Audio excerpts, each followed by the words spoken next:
Pinellas County is an amazing place to work and live because of all their parks and recreation facilities.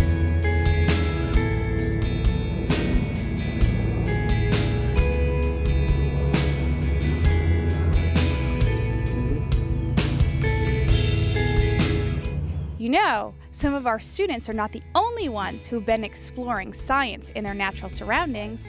Some of our teachers have been too.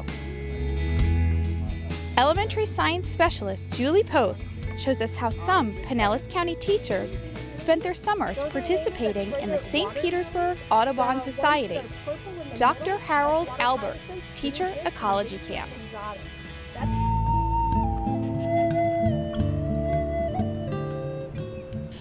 Today we are at Boyd Hill Nature Park Preserve in downtown St. Petersburg, a place I know really well since I used to be a teacher on special assignment here.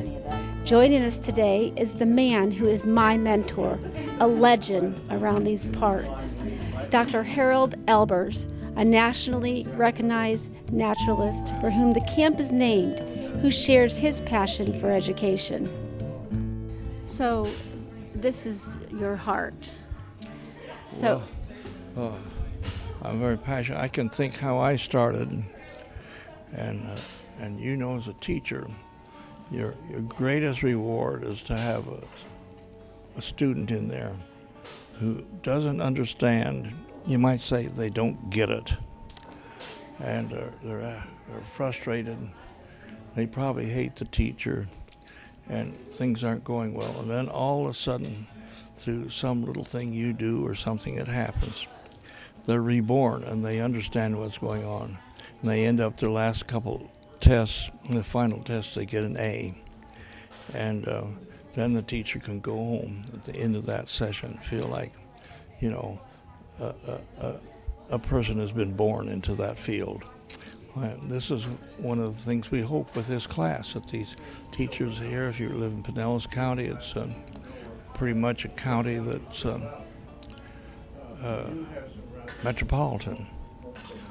And yet we have all these parks here and preserves that are meant for everybody to enjoy, but especially children. And so you think it's important to get these kids outside?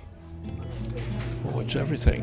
In the natural world, you learn more about what's the real truth in life and how it changes. The truth changes. Is that a true bag? Yes. So that's a zebra longleaf. Jeannie Murphy and Brian Lane run this camp. Sensing Nature provides environmental education classes throughout the Bay Area.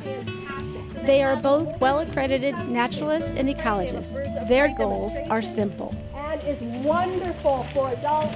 The St. Pete Audubon Teacher Ecology Camp is to allow teachers to gain professional development as well as to bring information back to their classrooms so they can share it with their students. It's been a really great experience. We've been doing this class, the Ecology Camp, for 7 years now.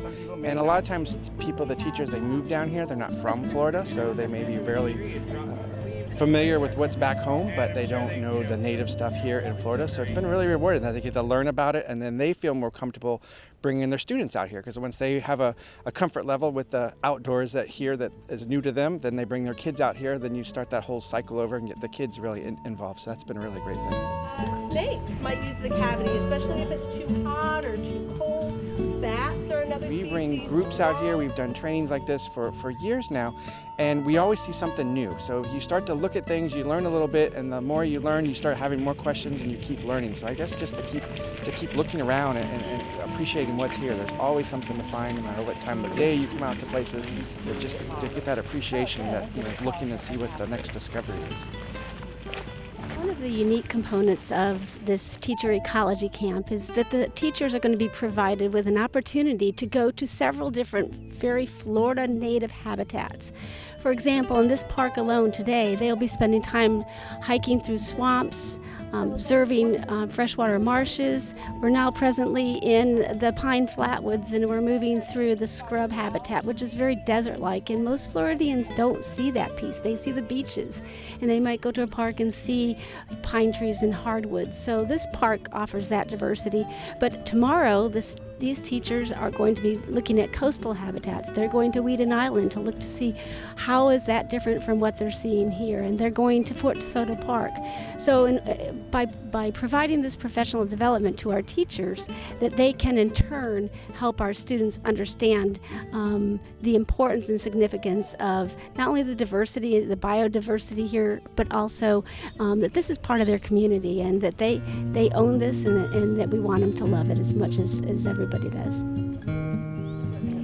And what were some of the teachers' expectations in this professional development? Well, I really wanted to learn more about the ecology and how I can teach children about preserving different habitats.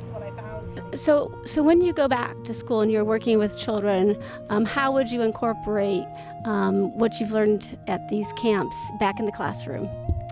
Well, I'm thinking that I need to really teach children more about the invasive species that are here on this particular park, as well as at Weeden Island, and then I need to also remind them of our native plants and how that really affects the native plants that are around in both Weeden Island and also at Boyd Hill.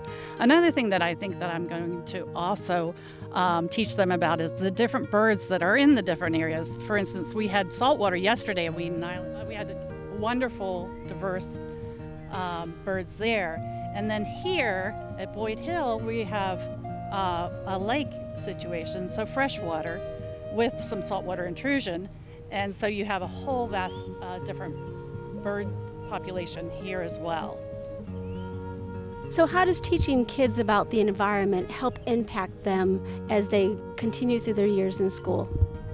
Well, I find it amazing that you just teach kids one little thing, such as like different type of leaf shapes, different shapes of the birds, the silhouettes of the birds, that they, as they go through their day, will actually tell their parents about the different birds that they've seen or about the different plants and actually be able to identify them. So I think that it's also important for the kids to listen as they walk through, because listening is really, really tough for them. They like to just talk, but listening is a great skill for them to learn while they're outdoors. And as they listen, they can hear all the different nature sounds and try to identify what is making that sound from just listening in that area. I enrolled in this camp because I teach at PLUMB Elementary, and behind our school is Allen Creek, and I want to know more about it and what I can do with my students to teach them at a young age how to work with nature. And this is teaching me as well to embrace nature, to embrace what we have here in Florida, so it'll be around for generations to come. And that's the goal of this camp, preserving the natural treasure that has been left by generations. Absolutely. Pinellas County is fantastic. The people who were the early pioneers, they realized the importance of natural systems, and they really did keep a lot of the natural systems intact. Sometimes it's a little more isolated, like Boyd Hill down in St. Pete. It's an isolated jewel of a natural system amongst the downtown city. Brooker Creek Preserve is 8,000 acres, which is huge for Pinellas County. We're the smallest county actually in size for the state, but we also have the most people, and yet we have got a remarkable integrity of the parks, the preserves, all the city, the county. We have even state parks here. So everybody working together, and the citizen scientists, the people that volunteer, they make a huge difference. The teachers being able to take this information back into the classrooms is fantastic. And the classrooms and Environmental Education Center at Brooker Creek are amazing. It also features a gopher tortoise hole exhibit where students and teachers can crawl through tunnels, making it a perfect learning environment for students. Just a beautiful place, a lot of natural native things that are here, animals and plants, and it's just a fun place, pretty quiet, not a lot of visitors come out here, so it's pretty peaceful, just relaxing. Again, just going off with just how wild it is, because we live in a big metropolitan area and a lot of people, a lot of cars, and this is just a different place to come, and they really like that because a lot of them haven't left their neighborhoods. This camp is really interesting to me because I teach at Eastlake Middle School. We have clubs in the afternoon, and I teach an adventurers club in which I do various different environmentally based activities. I take the kids outside, show them nature. We have binoculars, bird books, insect books, and this class really correlates with directly what I do, get the students interested in being outdoors.